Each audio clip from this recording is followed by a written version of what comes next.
Well, ladies and gentlemen, the patch notes are out. Season 2 does launch in about 2 hours' time. It is just coming up to 3 p.m. here in the UK, 5 p.m. launch. Now, with this, I will just be having a quick scan through the majority of things, and we will be just taking a quick look at what the patch notes are for the zombie mode only. Of course, it does go through here with, welcome to Season 2, the Battle Pass, and everything else.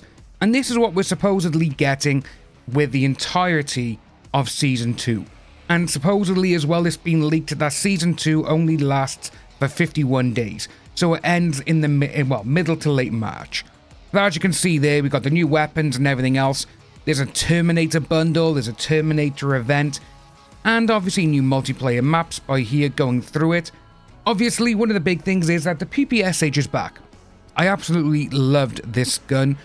But for me, an iconic SMG for zombies is always going to be the MP40. But the thing I don't like about this for the PPSH, it's locked in the Battle Pass. I hope it's in the free one, because with the Battle Pass, I do recommend that if you want to get the game fixed, just don't buy stuff. That's the thing about it. And I get it, people like the game as it is already, and that's, if they like it, great. People are having fun. But just seeing that the amount of bugs and the crashes that this game is having is absolutely unbelievable. Especially for a game that was 4 years in development. Well, supposedly 4 years in development. But as you can see though, we got 3 other weapons which are Battle Pass, and the TR2 Marksman Rifle is locked behind the event reward, which will more than likely be the Terminator 1 or the Shadow Rift. There's new attachments. Crossbow attachment, which can add some flair to your primary weapon with a crossbow under barrel attachment. Not too bad, okay. But then you got a full auto mod for the AEK 973 and the Tanto binary trigger. There's new multiplayer perks as well and new score streaks, which is the War Machine, which to be honest with you though, I don't know why they've called this the War Machine. No, excuse me, the grenade launcher, this War Machine.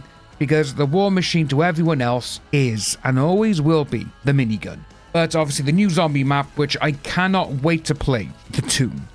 And as you can see, we got, following the event at Citadel, Weaver, Maya, Carver and Grey must take the amulet secured at the Citadel to a cursed dig site and the ancient catacombs within.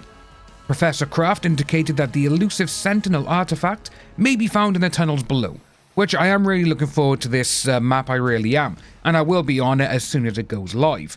But as you can see, there is new skins for everything, and obviously you got Arnie from the Terminator, which is going to be interesting because obviously it is 40 years old.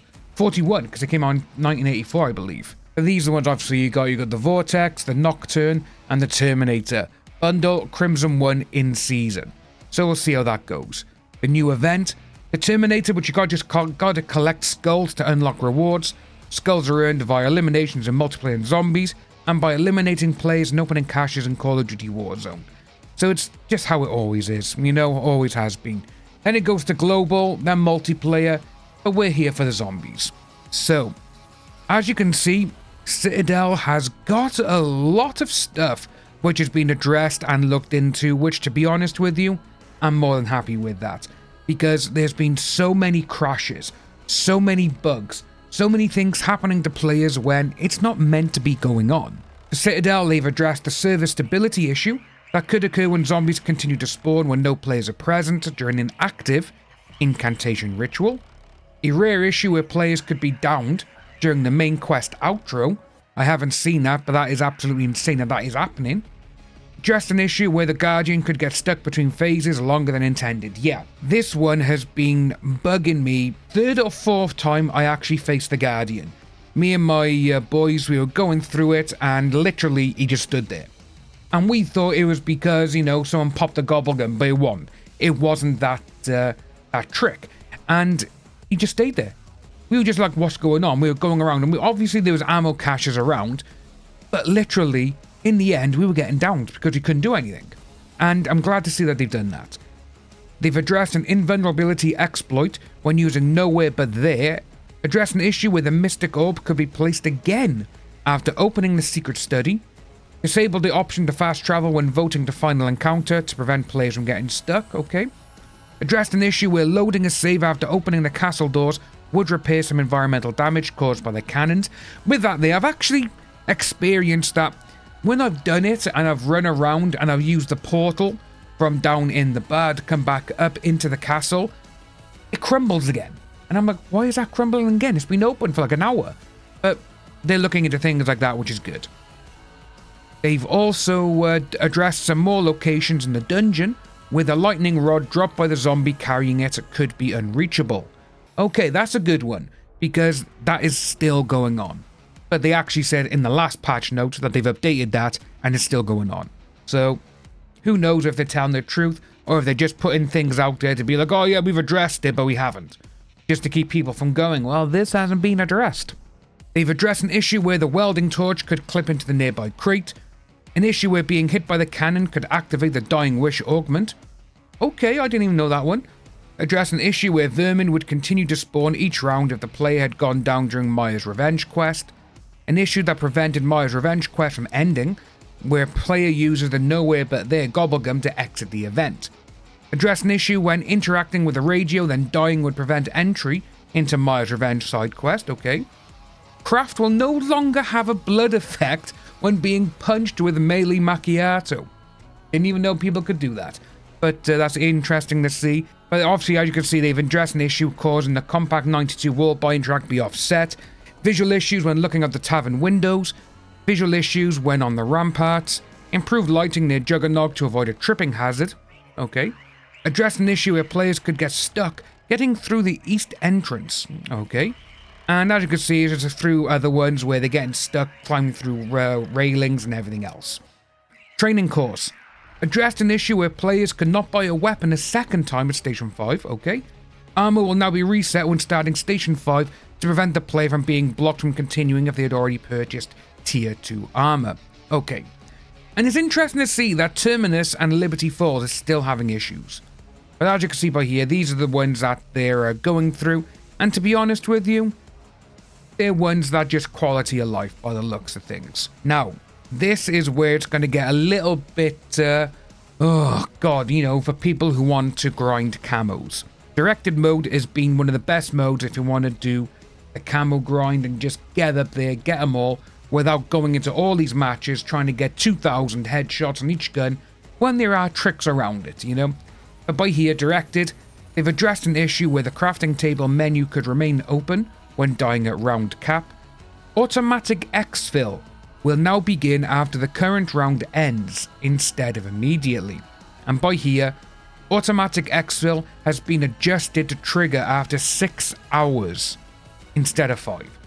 So before, obviously, 5 hours, you can get quite a lot of stuff done in that way, especially if you're playing Citadel and you're using the oil trap with the Molotovs, which you can get 2,000 headshots within, I believe it's like 21 to 25 minutes.